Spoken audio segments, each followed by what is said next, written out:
Damien went kind of pale. No, don't be him. I don't like him. Oh sorry, who should I be then? I asked. You can be. He thought out loud, oh I know. You can be Professor Quirrell. And started to laugh so hard that he snorted. Quirrell? No way, he was a wimp. I want to be someone cool. I said. How about Professor McGonagall? He said, and now I knew he was just messing with me. I'll give you Professor McGonagall, I said, and chased him all the way down the stairs and into the dining room with Damien laughing all the way. McGonagall, McGonagall, he chanted from the other side of the table where I couldn't get at him. If I catch you I am going to tickle you until you beg for me to stop, and even then I won't. I didn't get to finish because I could tell by the look on Damien's face that he'd pooped again, only this time inside the diaper. Damien looked down at the floor, then up at me, then down at his diaper and back up to me before he said, "Hey, it worked." Of course it worked, that's what they're for, I said with a laugh. Then, can I go watch Simpsons now? He asked, trying to make me forget that he had just been teasing me. No, I still have to tickle you, I said very matter-of-factly. No. Don't tickle me, Max. Damien was half laughing and half whining. Take it back then, I said. How? He asked. Just say that you take it back, I replied. He smiled, giggled and then said, "Oh, okay then I take it back. Now can I go watch The Simpsons?" I guess so, I said. He took a step and then stopped. What? Are you pooping again? I asked. Damien blushed.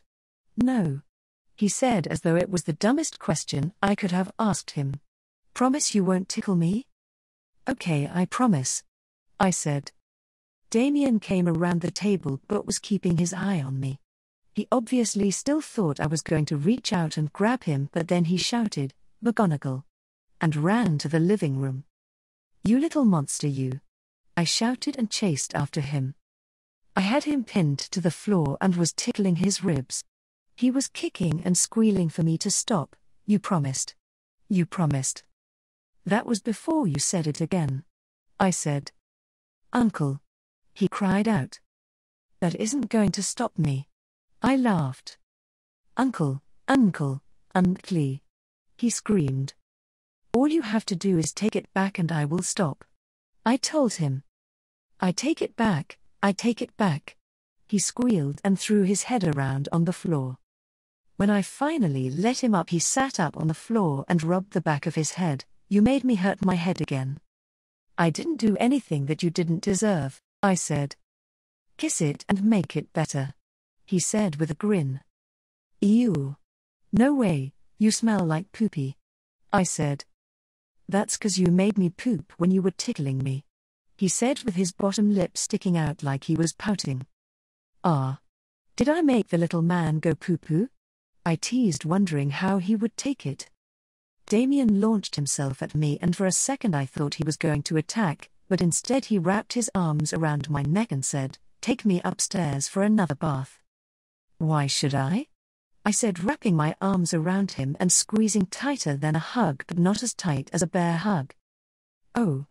You are squishing me," he moaned. I loosened my grip and he took in a lungful of air. "Better?" I asked.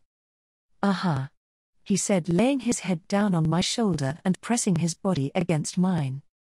"You know what?" I asked, patting his diapered bottom. He lifted his head and turned his face toward mine. "What?" "You stink," I said with a grin. Damien smiled bigger than I've ever seen him smile and then quick as a rabbit puckered up and kissed my left cheek.